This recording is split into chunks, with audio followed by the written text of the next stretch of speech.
Good evening, everybody.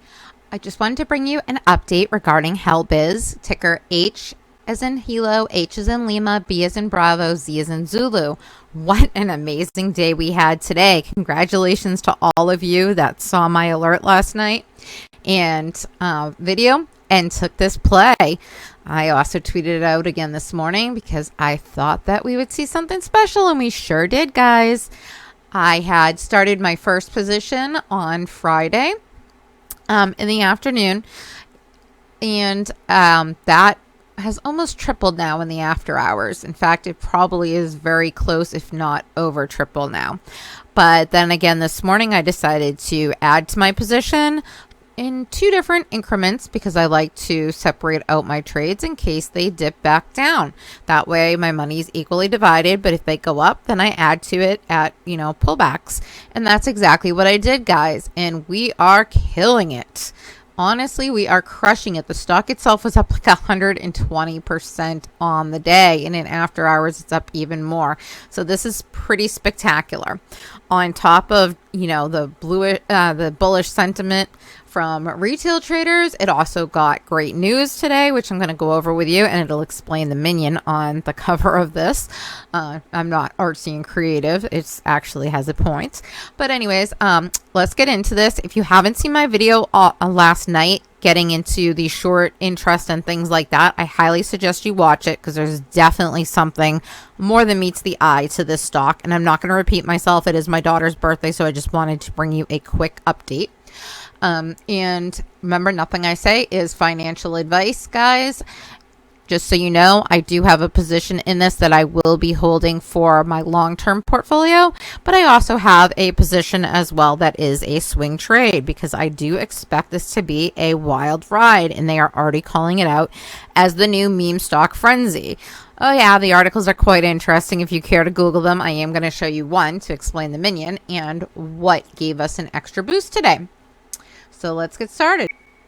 Okay, guys, so as of the time of this writing, which was at 2:17, HLBZ had surged 120% after they reported that Minions partnership in Italy. And what that means is that the company said today that under a partnership with Universal Pictures Italia, it's helping Minions fans get to the cinema via the HLBZ scooters in Italy.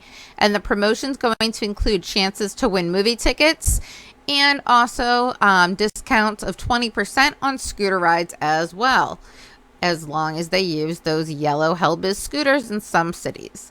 So guys, this is actually very bullish because as you know, if you watched my video yesterday, HLBZ has expanded into cities across the country, not just in the US, but I should say yes, across the country, but also internationally.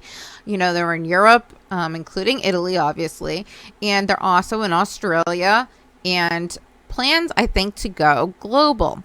So let's take a brief look at some other interesting data regarding HLBZ, and I do want to briefly touch on a couple of facts that was in my last video.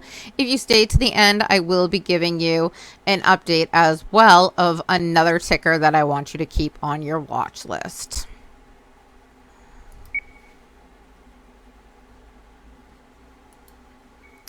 Okay, so as you can see, this is the chart for today. We had a very nice flow, guys, and it moved up pretty much straight up throughout the day, obviously with little pullbacks. Like I told you, I added on the pullbacks. And guys, it continued this ride all the way up to $2.21. And currently it has pulled back. And at the time of this recording, when I took the screenshot, it was at $2.09. It did gap up this morning, which was quite nice to enter the morning with a nice surprise because I woke up at 4 a.m. to it being like $1.21 at the time, I believe. And for some reason, this chart is not reflecting its lower value, and something's not right. Oh, guys, I didn't push it all the way back. I think that's what it is. This is the after hours that it's showing you, so I apologize. I'm like, something's not right here because it did pull back more than this.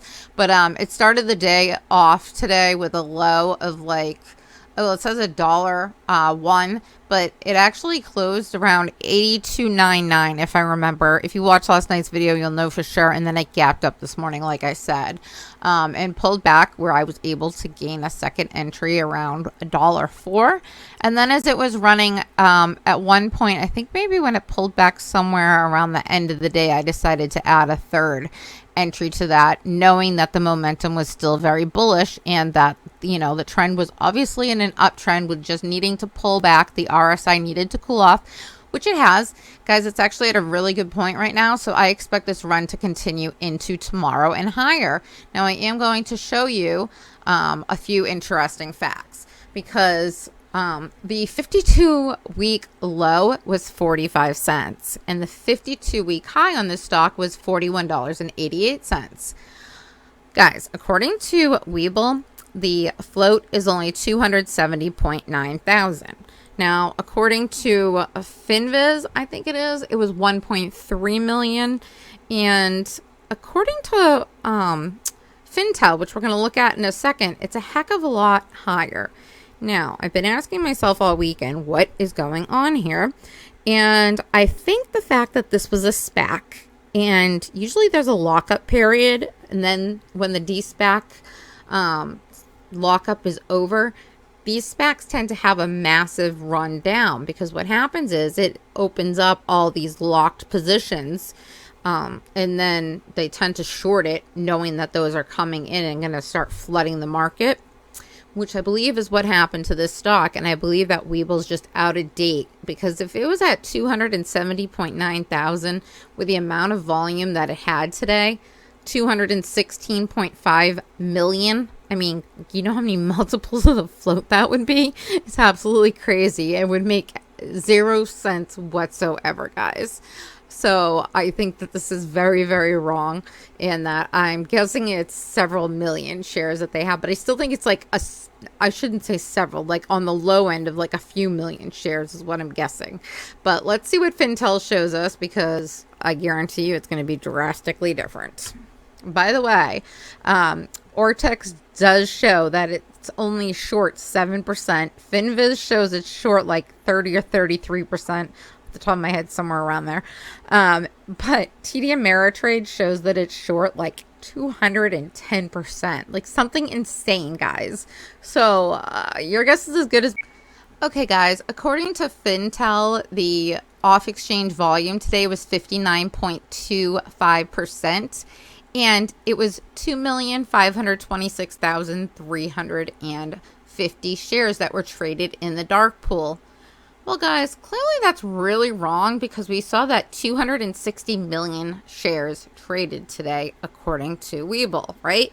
The math just isn't adding up. And if that's 59% of the shares, I mean, that doesn't explain the float at all. So I guess it's not going to help us, but it's just explaining the dark pool. But it's very, very wrong. There was 260 million shares today, not 59%, not 5,000 approximately shares traded today. So you tell me what's going on here, because it doesn't add up. There's some funny business, and this stock 52-week high was $41.88 or something like that, right?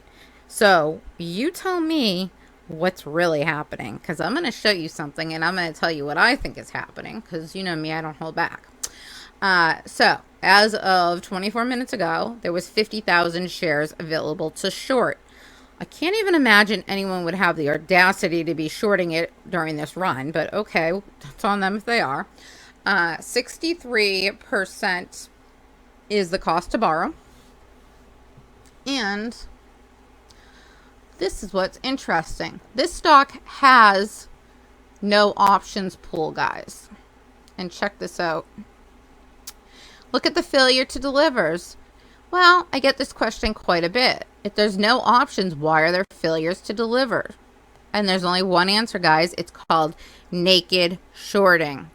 So, clearly they're naked shorting the stock, which, no surprise. Now, today everybody had a free day, because July 4th was the T plus 35, so nobody had to cover anything today. However, tomorrow they'll have to cover 8,033 shares, which at the float's really only 260,000. That might have some bit of significance considering I'm sure the stock's probably sold multiple times over currently. But guys, I think it's a lot higher. I think that 1.3 million is probably more accurate, which if that's the case and it traded 260 million shares today, then that's over 200 times the entire float was traded today. How does that happen? Guys, that's the question. Seriously, Gary Gensler needs to get on this crap and start doing his job, because this stock should be a lot higher, and the demand, clearly is a lot higher than what's available. So stay tuned, because I think this thing's gonna moon, and I'm not joking when I say that. I really think this is an easy 10x, if not a 40x. But then again, the 40x I'd say is like longer term, unless it has a squeeze, which, guys, use the term squeeze lightly, because a true squeeze is very rare. However, they can happen, and what we're seeing now is like the start of a squeeze, because shorts are rushing the cover, right? Will it get a true short squeeze where it goes to God only knows what? It's certainly possible, but I don't know the answer to that, and they're rare. They don't come very often, so don't get your hopes up. And when you hear me use that word, it's because I tried to say this is a hype play and use that terminology, but people didn't like it because they didn't understand it. So I'm back to saying a potential squeeze play. And what I mean by this is a short squeeze play, and I do not mean that, it's gonna, go to MOAS or whatever you want to call it, but I don't think that, you're gonna see something like that. Who knows? I don't have a crystal ball. People are looking for something to grab onto right now. I told you if you stayed till the end, I would discuss with you another ticker that's hot, and I mean hot. Take a look at BBBY, which, guys, be very careful with the stock, because it is a potential bankruptcy candidate. However, the short interest is through the roof, and we saw with Revlon what can happen with these bankruptcy plays, so I wouldn't be shocked. And I don't think they've declared bankruptcy yet, but guys, I haven't done enough DD on it, because it's kind of at that point now where even though it could run more, I really don't want to touch it. I'd rather it cool off a bit before I get into it, but I wanted to tell you about that opportunity because it potentially could run significantly from here. It is very heavily shorted. So check out BBBY. That's Bed Bath & Beyond. All right, thanks so much for watching. Have a great night.